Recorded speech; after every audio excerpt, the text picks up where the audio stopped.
You are listening to the Huddle Up Podcast with Mile High Huddle's Chad Jensen and Zack Kelberman. Freeman is back there, blocked by Leary, caught for the touchdown! A 2-yard laser! Fumangali from the University of Wisconsin. 3rd and goal at the 1. Lindsey is in. Janovich, the fullback. Janovich hit. Nice big hit there by Kendrick. He continues to dig. He's not. They call a touchdown. They call a touchdown on a 1-yard jump inside. Trying to set up the screen to his tight end, Noah Fant. He's got some room to run. He cuts it back at the 10. Fant takes it in. Touchdown, Denver. The first NFL touchdown for the rookie tight end out of Iowa. End zone caught. Touchdown, Courtland Sutton. His 5th career touchdown, but his first here in Denver. And now, here are Broncos country's football priests to help you exorcise the demons of another doomed season. I have exorcised the demons. This house is clear.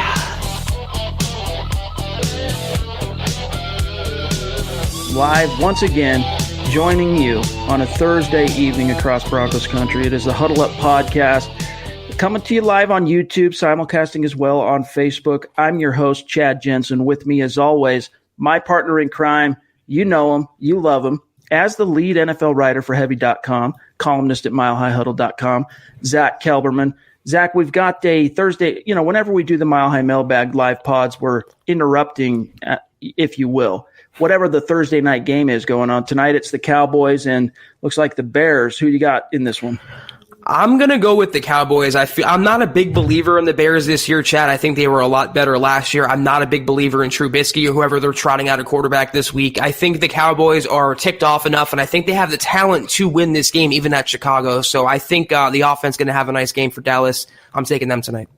A lot of people already hanging out in the room, talking amongst yourselves. We love the community that is growing up around the podcast, both on YouTube, Facebook, wherever people listen to the show. It doesn't make a difference where they listen to the show. We're happy that you're listening to the show, period. And it's especially cool when you hang out with us live and, we can engage with you. And what's up, Travis and Stu and Buona Beast? Your Buona Beast is always one of the first people in the room. Flippant Booch. I'm trying to figure out what that. I mean, I know what flippant means. What's flippant Booch? That's a unique handle you got there. It's like an old Xbox Live gamer tag. Yeah, Noble Young, Alicia, Miss Christie. What's going on, everybody? Yeah, we're going to kind of mosey through and talk about some of the storylines that came out of Dove Valley today, specifically with Rich Scangarello addressing what his take, his grade, if you will, on Drew Lock's debut last week against the Chargers. We're going to get to all that here in just a second. First, a couple of quick matters of business. A reminder, make sure you're following the show on Twitter at HuddleUpPod. That's just simply the best way for you to keep your finger on the pulse of what's happening with the show in real time. And then don't forget to take a minute when you get some time, head on over to Apple Podcasts and leave a creative review. And if you like what Zack and I are doing, a 5-star rating on the Huddle Up Podcast, and that kills 2 birds with 1 stone. It enters you into our drawing, our giveaway, which we're going to announce here tonight in just a minute. That we give away some swag, a hat, a shirt, whatever it might be. We randomly select 1 or 2 names from the previous month's reviewers on Apple Podcasts, send you out some swag as a thank you for supporting the show. So it enters you into that, and it's just a phenomenal way for you to organically support the Huddle Up Podcast. So take care of that business. This is the Overtime Podcast Network. And Zack, while I'm pulling this up, because I do want to announce the winners, we pre-selected them here from the month of November. By the way, these names that we're going to announce as the winners of some swag from our Apple Podcast giveaway for the month of November. If you are the person who left this review, make sure you reach out to us at milehighhuddle@gmail.com and let us know so we can get your personal details and get you out what is coming your way, whether it be a hat, a shirt, and let us know what your shirt size is also, by the way. And here's who won for the month of November. Let me pull out the names here. All right, so there's Rich, 38 years old from SoCal, gave the Huddle Up Podcast a 5-star review on Apple Podcasts. He says, great addition to Broncos country. Rich, make sure you reach out to us, milehighhuddle@gmail.com, so we can connect with you on your personal deets. And then also we have to go with AP Blitz, 5-star rating as well on Apple Podcasts.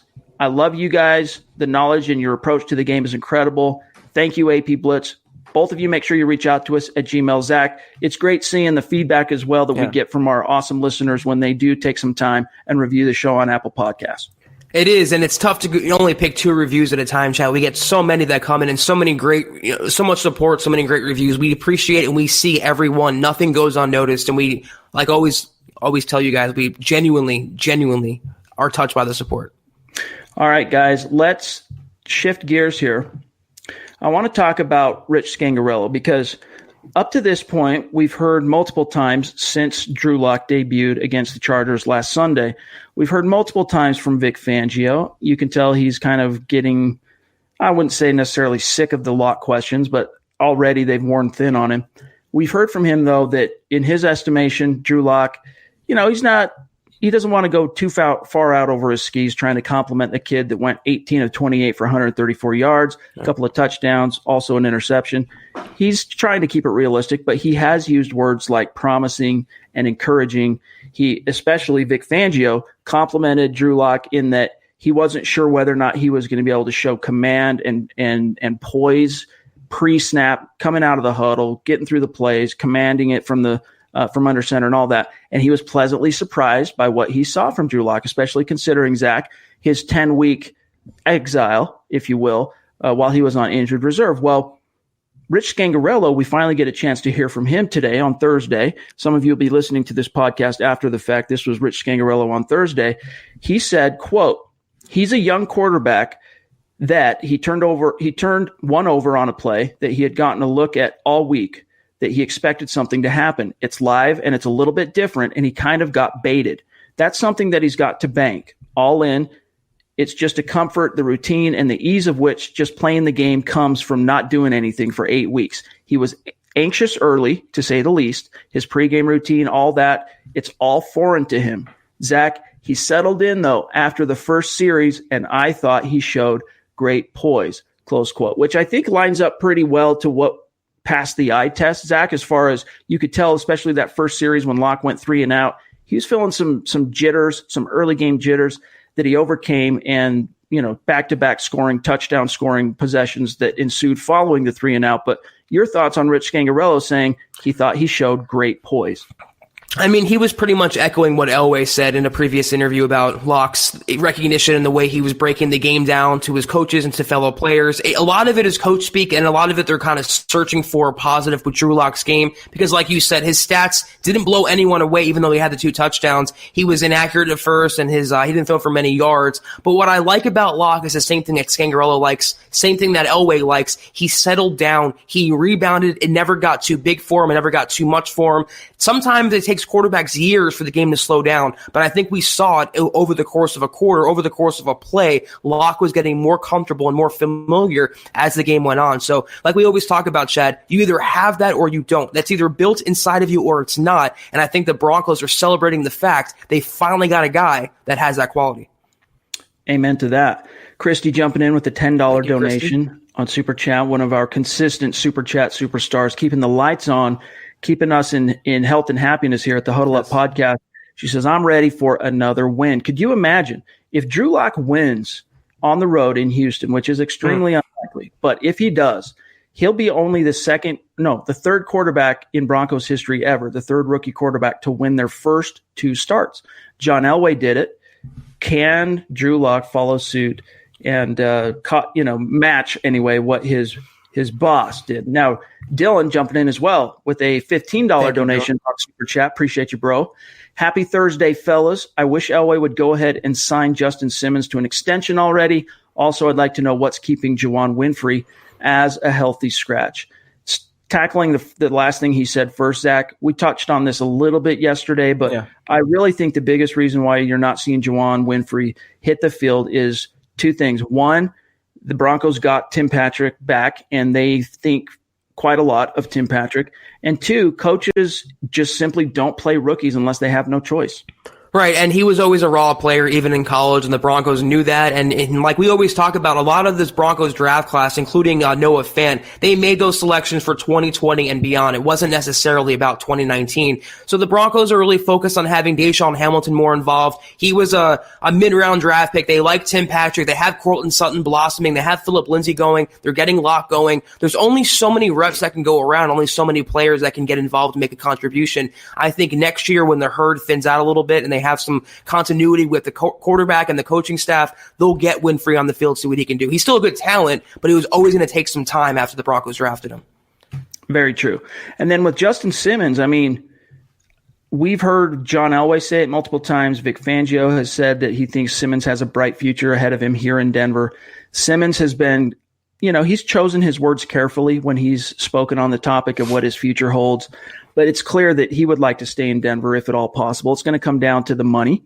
Yep. And the sooner the Broncos can get to that with Justin Simmons, the better. I think the sooner they get to it, Zach, the better the odds are going to be of them being able to lock him down at some kind of maybe not a discount, but a slight team-friendly nod. But if they let him hit the open market in March, I'm telling you right now, you might as well just franchise tag him if you're going to do that, because there are going to be a ton of teams out there willing to just throw the checkbook at Justin Simmons. If they would have re-signed him before the season, the Broncos would have saved themselves some even more money than would have waited now, and he's having a really Pro Bowl type caliber season. But if they signed him now, they would save more, like you said, Chad, if they would have waited until March. So if they just want to get a jump on the things, they can save themselves a few bucks. But I think either way, they're going to have the cap space, they have the desire, and they have the talent on both sides to make it happen. They have the inclination. I really do think that no matter what, Simmons will be playing in Denver next year. And he's the type of player, unlike Chris Harris Jr. or Manuel Sanders before he left, he's the type of guy that I think would give the Broncos a little bit of a break. Not too much, but I think a little bit of a hometown discount for taking a chance on him and sticking with him and helping his talent blossom. So either way, he'll be in Denver for the long haul. I agree. Chris Hernandez, one of our Super Chat superstars. You got a shirt coming your way, by the way, brother. So be checking the mail here in the near future. You might have already gotten it, but if not, keep an eye out.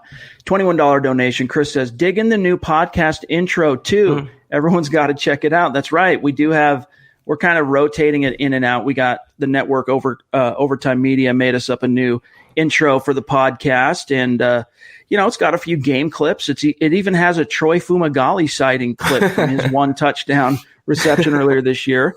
And then also it's got a funny little Ace Ventura. No, is it Ace? Yeah, it is. But Jim Carrey, nonetheless, talking about exercising the demons. So we're glad that you find that entertaining, Chris. And as always, we appreciate you big time, brother. John jumping in, Houston, with a $5 donation on Super Chat. Also, I found you on Twitter, John. Saw that you followed the podcast on Twitter, so good to connect with you there. He says, I heard that Elway tried to trade back into the first round for Locke. Why do you think he slipped to the second round? He has more talent than Haskins or Jones. We've heard some things. Let me just put it this way without going out on too much of a limb here. John Elway and the Broncos kept a very close and diligent eye on the teams that after they traded back to grab Noah Fant, in between that pick and the Dalton Risner pick, I'm sure there were conversations made with other teams about trading back into the first round. But people keep saying, the Broncos passed on Drew Lock 3 times. And while that's true, because they traded back from 10 to pick 20, that was the first pass. Pick 20 was Noah Fant. That's the second pass. Dalton Risner at pick 41, that's the third pass that people like to reference. But in reality, they only passed on him twice because they ended up taking Dalton Risner at 41 after they already had the trade locked in and done to move up to 42 to grab Locke. If they're unable to get that trade done, Zach, maybe Dalton Risner's not a Bronco and pick 41 ends up being Drew Lock. I don't know. That's we'll never know the exact way that would have shaken out in an alternate football universe. But the bottom line is he's a Bronco. The Broncos viewed him as a top 10 caliber quarterback, a first-round talent at worst. So they consider themselves extremely fortunate to get him, Zach, in the second round. Do you agree with John's premise here that he's more talented than Dwayne Haskins and Jones, let's just say from a traits perspective? I mean, I happen to like Locke in that class more than those other two quarterbacks.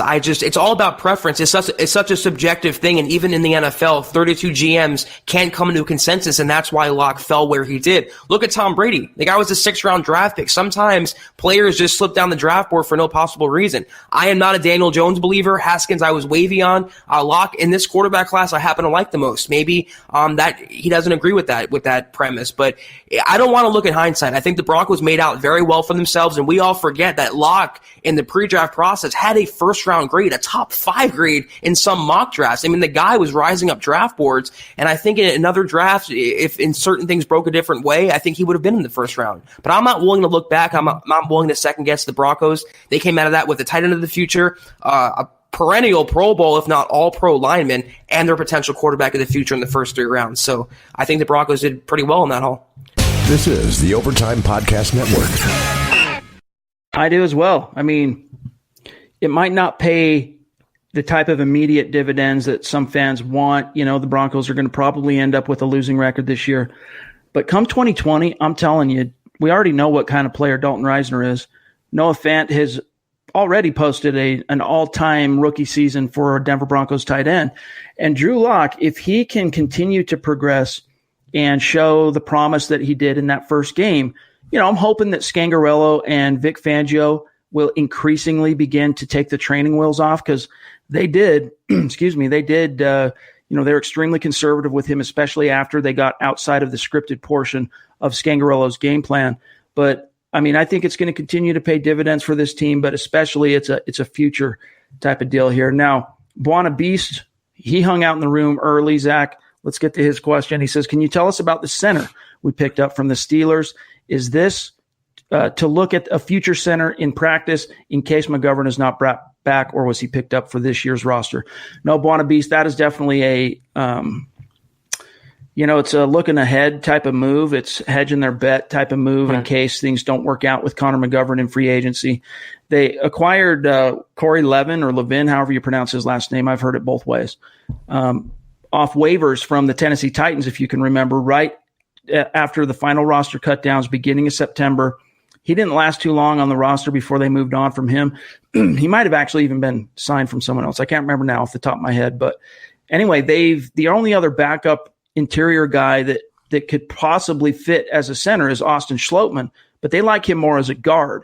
So when they had the opportunity to sign Patrick Morris, who went undrafted out of TCU last year, ended up signing with the Pittsburgh Steelers, where he spent his entire rookie campaign on the practice squad, Zach. But that year, 2018, Patrick Morris was under the wing of Mike Munchak. And of course, we know Munchak now in Denver. As soon as the opportunity arose this year when he hit waivers, the Broncos pounced, and that was the corresponding move when they put Derek Wolfe on IR. I don't want Broncos fans to look into this move in more ways than one. Obviously, Mike Munchak is not this god, is not this end-all, be-all of coaching, because he would have got a better season, I think, out of Garrett Bowles. And also, this is future contract season. A lot of teams in this month, in December, going into January, they bring in a bunch of players and they sign them to reserve future contracts for next offseason. This is not a guy that's going to be starting. The only thing I will say, though, is if they pick up a center, it would allow the Broncos some flexibility. They can move McGovern back to guard. They can do several things with their backup linemen on the roster, but this is just a bottom-of-the-roster type move. It's an early scouting move for 2020. Do not read too much into this pickup. Yeah, it's just simply getting a look-see at a player that Munchak had comfortability and familiarity with. And it's a little bit of a preemptive, just-in-case type situation if things go sideways with Connor McGovern. Now, Travis Bruley wants to know what we think about the Broncos drafting a quarterback with the first pick. And, Zach, I am of the opinion at this stage, and I was of the opinion before Locke ever even debuted, but I think the Broncos need to completely take quarterback off the board as a top 3-round option. Maybe if you had the Clemson kid coming out this year, which he's not going to, you consider it. But Drew Lock, he needs a full year, if not more, as the starter with the full faith and support of the organization around him. He is a talented young player from a skill set perspective and traits perspective. Zach, I would concur with the previous comment that, he's arguably the most talented, next to Kyler Murray possibly, in the draft class this past draft, definitely more so than Jones from a toolsy traits perspective, and Haskins, arm strength, athleticism. He has them both in spades over those two guys. Now, you get into the Kyler Murray weeds, and that's a pretty unique and talented dude, but Locke's up there. I'm telling you, it was more of an anomaly and more of a result of the way the first round unfolded in terms of the quarterback-needy teams getting their quarterback early. And I think some of those teams are going to rue their decision to pass on Drew Lock, because the biggest issue with Lock isn't necessarily does he have the talent, Zach. The question is, does he have the it factor, and does he possess it between the ears? Yeah. We've already seen that he's the antithesis to Paxton Lynch in terms of how he came in and attacked the responsibility of learning the playbook, figuring out life as a pro. He was diligent in that 10-week exile on injured reserve in terms of going through each and every practice twice through virtual reality, keeping his nose in the playbook. I just don't think there's any reason to consider a quarterback high in the draft this year. And I honestly don't, just based on what I've heard and people I've talked to. Zach, I don't think the Broncos are thinking that way at all.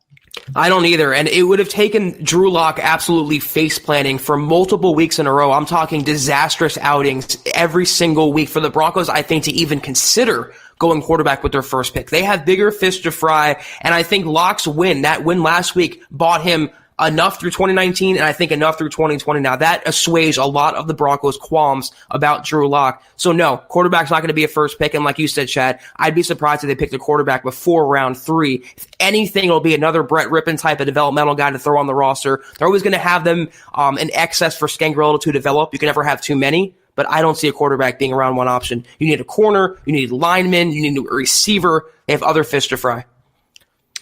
Dropped your pocket jumping in with a $15 donation on Super Chat. Appreciate you. Says, finally got to listen to the pod live. Usually I'm at work. Keep up the good work. Yeah, it's great to have you, man. It is great to have you, and glad you can be with us. Christy wants to know if you're feeling better. Zach, you feeling you over the sniffles?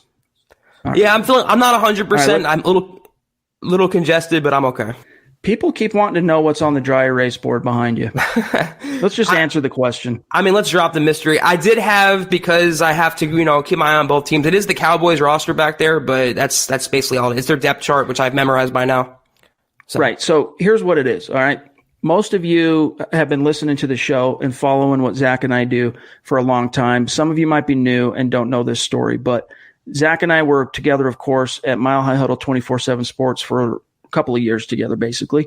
And then when 24/7 Sports decided to get out of the NFL business and make 24/7 Sports a 100% college platform, we had to seek opportunities elsewhere.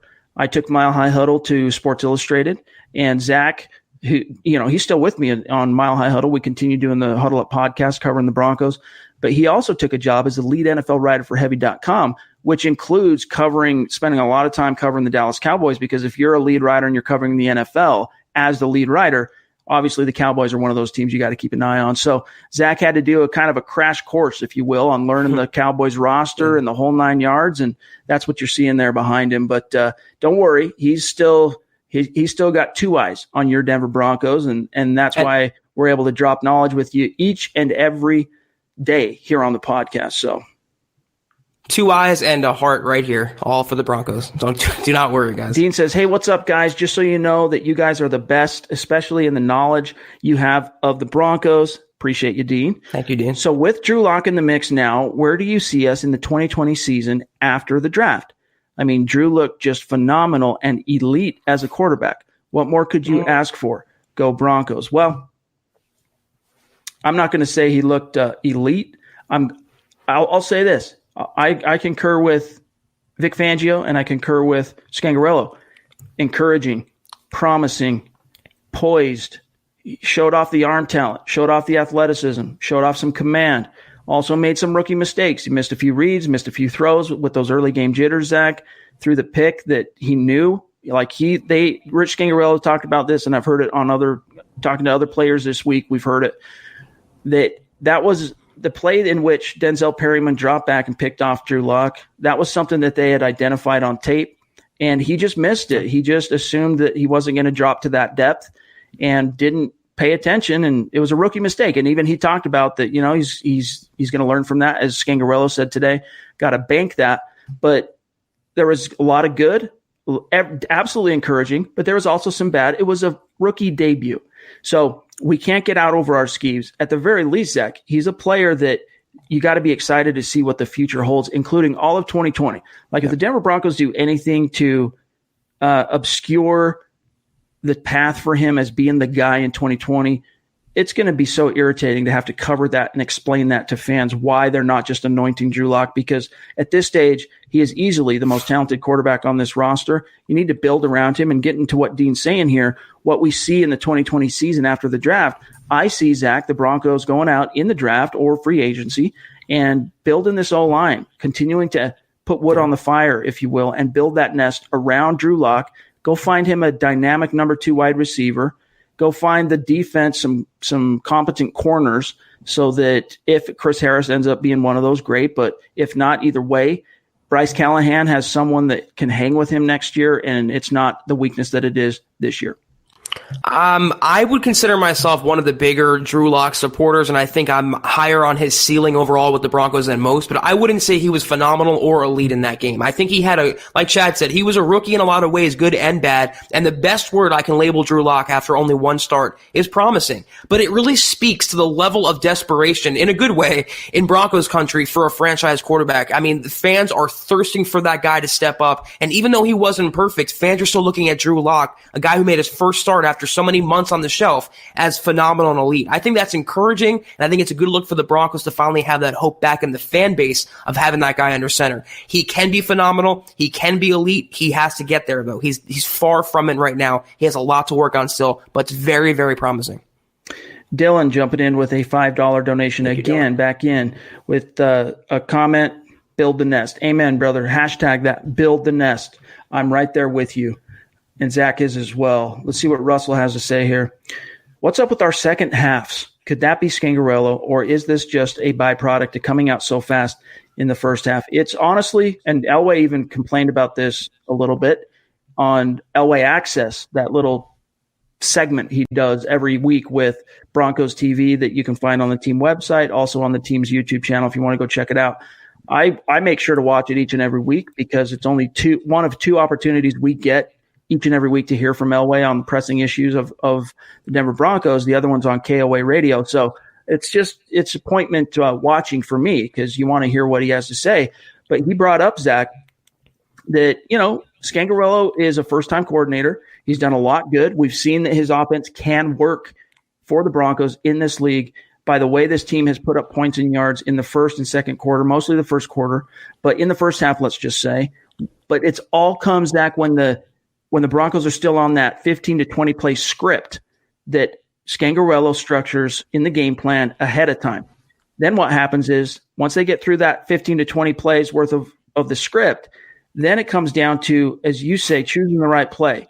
Play selection becomes an art for coordinators on both sides of the ball. One of the greatest things about Wade Phillips is that he, as a defensive coordinator, it's not exactly apples to apples, but as a play caller on the defensive side of the ball, Zach, he has a phenomenal talent and knack for being able to call the right play in the right moment that's going to get the right result for his team. And that's something that takes time. It takes repetition. It takes, swings at the plate. And Rich Scangarello is still so new on the job as a coordinator in the NFL. It's just taking time. There's an upload process. There's a buffering process.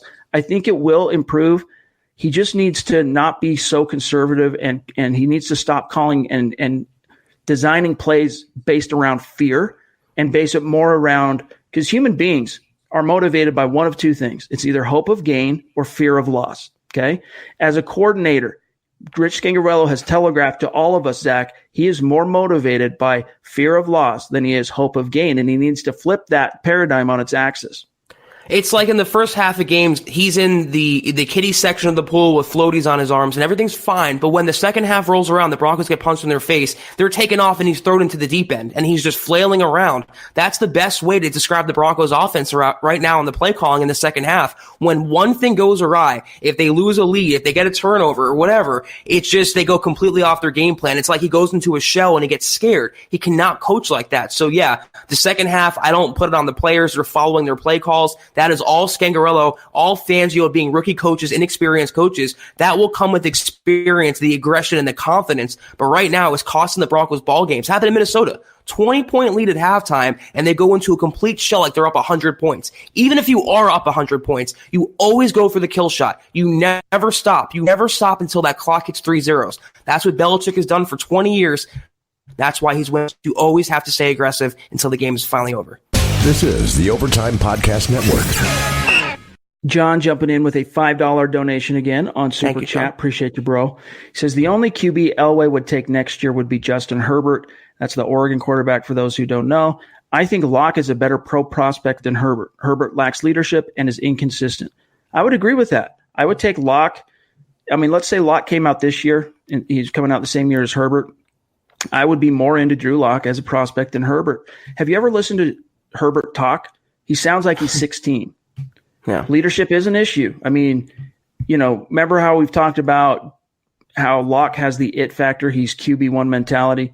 I mean, the quintessential example of that, Zach, is when he sat down at the podium at the Senior Bowl and just commanded the room. Like all all media on site in that moment were like, wow, Drew Lock, man, you can tell this is a guy that at least has the charisma and face and ability to lead a franchise and be that guy. And Herbert doesn't have that, Zach. I don't know if you've ever listened to him talk. He seems like he's extremely shy, introverted person. And then that also trickles down to, quarterbacks need to be leaders. And if you're a shy and introverted person, how are you going to lead guys on the field in an extremely competitive, violent, uber passionate endeavor that is the game of football? It's like I said, it's all subjective when it comes to how you feel about a quarterback stacked up against another. But if I had my way, I would rather the Broncos keep Locke on the roster. They already invested a pick in him, than rather spend another first-round pick on a quarterback and go with Herbert. I think Locke has better arm talent. I think he's a better leader, like Chad said. I think he's a better quarterback for what the Broncos want to do and where the game is becoming. There's a lot more bust factor with Herbert in the first round than there is with Locke in the second round. Oh, yeah. Absolutely. I would agree with that 110%. Stu, our Super Chat superstar, Always. one of our most consistent supporters, jumping in, $20 donation. Appreciate you, brother. Yeah, so we'll see how it shakes out. I really don't think, though, Zach, the Broncos are strongly considering quarterback in the first round. It would take Locke in these last 4 games. I mean, Nathan Peterman level incompetence. Let's see what else we got here. Even then, though, I don't really see it happening. It would just you got to give him the time. Yeah. You have to give him the time to soak it in here. Let's see what Nick says. How did either of you become Bronco fans? Just curious. I was literally shown a photo of all 32 teams, and as a young kid, I chose the Broncos symbol, and from there began growing a love for the game. DB4L, Denver Broncos for life. I mean, for me, honestly, the way the Broncos, my story is going to be a lot more similar to those of you listening and watching the show right now than probably Zach's is. Zach's came from, and I'll let him tell it, but he came from a professional perspective to cover the team. Yeah. And I grew up as a kid kid born in the late 70s, growing up in the 80s, John Elway posters on the wall. That was me. So Denver Broncos have been something I've paid close attention to and been a fan of as a kid. 30-something years. Then I started covering them as, circa 2012-ish and doing what I do now, founded Mile High Huddle in 2014. And it's kind of interesting because I can remember the days still, Zach, when the Broncos were playing, stomach tightened up in knots, anxious, how my rest of my week would go was contingent on, did the Broncos win? Like, that's how important it was to me as a fan, as I'm sure many of you listening right now are nodding your heads. It's the same way. Over time, for me, once it became my job to cover the team and analyze the team and follow each and every storyline and make sense of it all, what does it all mean? The stakes of the games became smaller. It doesn't, for me, it's, my mood and health and happiness doesn't hinge on whether or not the Broncos win. Now, it's always better when they win. I want to see them win. I want to see this team succeed. But one of the coolest moments was seeing them win the Super Bowl with Peyton Manning in 2015. That was just a cool opportunity and something I'll never forget as both a fan and someone covering the teams at. Yeah, like Chad said, I ended up covering the Broncos 3 years ago now for 24/7 Sports, the now defunct 24/7 Sports NFL department, and that just led me to the Broncos. It led me to Denver. I actually didn't grow up a Broncos fan. I grew up a Jets fan, a diehard Jets fan, and just like Chad was saying, if you are at that level, when you were younger, if they would win or lose, that would dictate how you feel. And one of my first football memories is 98 AFC Championship game, when the Jets were up 10-0 on Denver at half, and then the Broncos came back and won that game. So I was always, from a young age, I guess, intimately familiar with the Broncos, and they kind of just stuck with me over the course of my life. Yep, and the football fates, the football gods, if you will, brought these two football priests together to do what we do now for you guys here on the Huddle Up podcast and Mile High Huddle.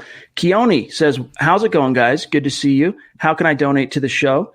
If you find it the kindness of your heart to donate to the show, the only way to do it is through YouTube.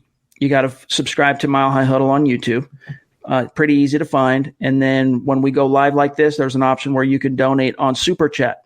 Pretty intuitive. You just got to follow the show on YouTube, follow the channel, I should say, subscribe to Mile High Huddle.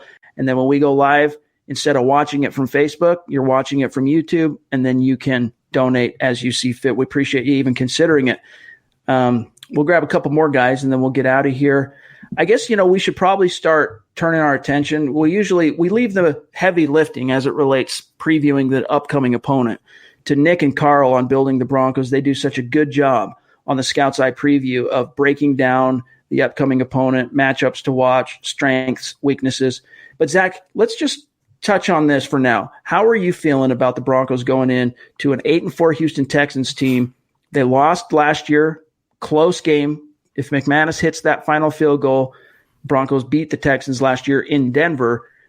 Lots changed since then. New head coach, new quarterback. This time they're going to be on the road. And the Broncos are facing basically the number 9. They're a top 10 offense, mostly top 5 in the key categories. I think they're going to have to put up some points if they even want to come close to winning this one.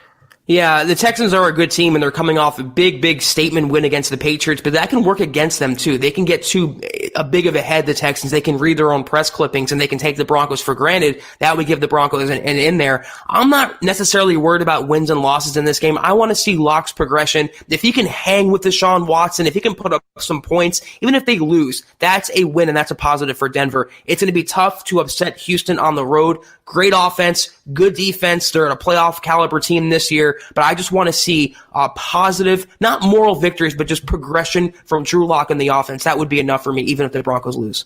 Same here. I'm not going to disagree with that one whit. I'll tell you where it's actually becomes intriguing. If the Broncos, because we know they're going to have to put up points. Vic Fangio, he'll confound Deshaun Watson and the Bill O'Brien offense.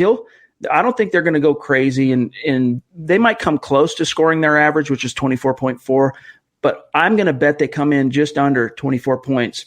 And I think it's because Fangio knows how to get after and confuse young quarterbacks that are still learning how to read a defense. And this is Deshaun Watson's third year, but he still is very much learning as he goes as well, even as great as he is. But here's where it becomes still, they're going to score points. So here's where it becomes compelling, Zach, is Drew Lock's going to have to put up points if he wants to compete in this game. What is he faced with in that department? Well, you're going up against a Houston Texans defense, Zach, currently ranked 27th in total yards, currently ranked 25th in yards per play, currently ranked 17th in points per game. They're giving up almost 23 points per game. Net rushing, they're 19th. Almost every major statistical category defensively, they're in the bottom 5 or the bottom 3rd. So this is even though it's on the road, hostile environment, this is an opportunity for, if you are Rich Scangarello, you're hearing the message from on high from John Elway that we need to do better in the second half.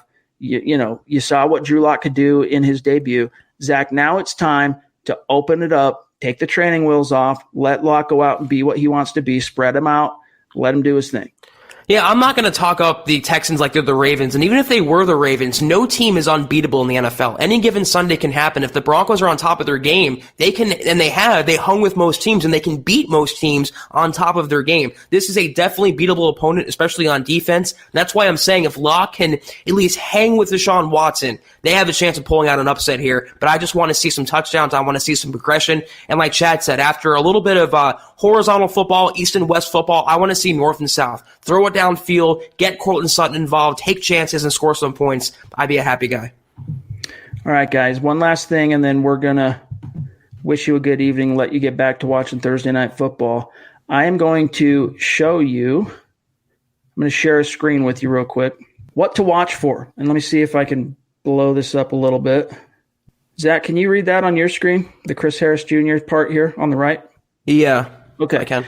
So here's what to watch for, you guys. Chris Harris Jr. needs 1 interception to join Mike Harden as the only Broncos with multiple interceptions in 8 consecutive seasons. So that'd be a cool accomplishment for him to achieve. Even if this ends up being his last year in Denver, that'd be cool for him to join Mike Harden. Brandon McManus needs 4 field goals to pass Rich Karlis for 4th all-time in team history. Rich Karlis, of course, was the famous kicker from the 80s who kicked without he was a barefoot kicker, basically.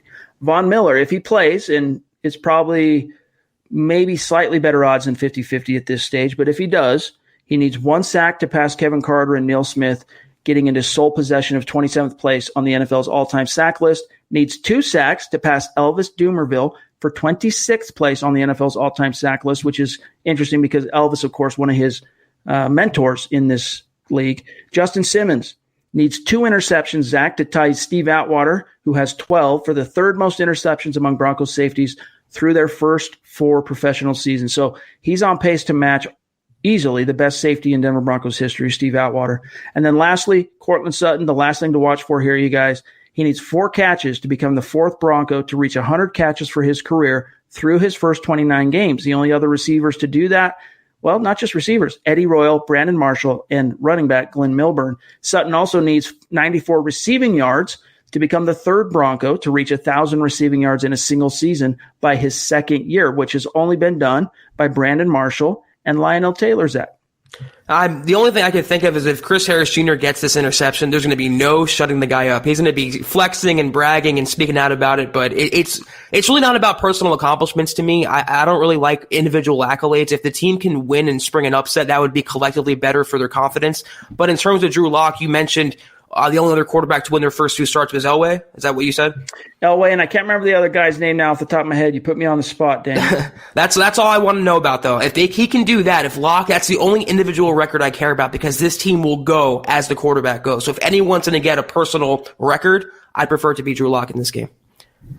Guys, it's always so much fun to hang out with you and engage in these conversations in the comment stream. So much to talk about. And it doesn't matter if it's a sleepy Wednesday or a Thursday night. You guys always bring the thunder and make these live podcasts so much fun for Zach and I. But that's got to do it for tonight's episode of the Huddle Up Podcast. As always, make sure you're following the show on Twitter at Huddle Up Pod.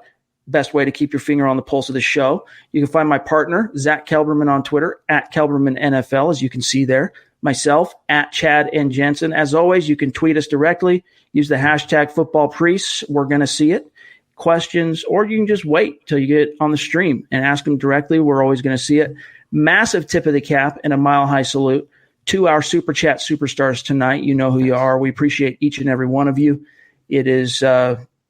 we're blown away by your support, and it means the world to both of us. So thank you very much. And Zach, enjoy the rest of tonight's game. We'll see if the Cowboys can do what they can to keep the head coach's job alive for another couple of weeks. That's going to be a pretty tall task for them. But I will see you Sunday, Chad. Hopefully we have good news for Broncos country after the game. Yep. So we will be back Sunday for the gut reaction immediately following Broncos, Texans. So stay tuned for that. And then also you'll have a fresh episode of Building the Broncos, the Scouts Eye preview, coming to you middle of Friday. You'll have that to listen to on Friday, Saturday. Plus, I'm sure Eric Trickle and Lance Sanderson are cooking up another episode of Dove Valley Deep Divers. So plenty of podcast content coming to you over the next couple of days between now and the game. So look forward to that. For Zack Kelberman, I'm Chad Jensen. Thanks again, guys. We'll talk to you on Sunday. You've been listening to the Huddle Up Podcast. Join Broncos Country's deep divers at milehighhuddle.com to keep the conversation going.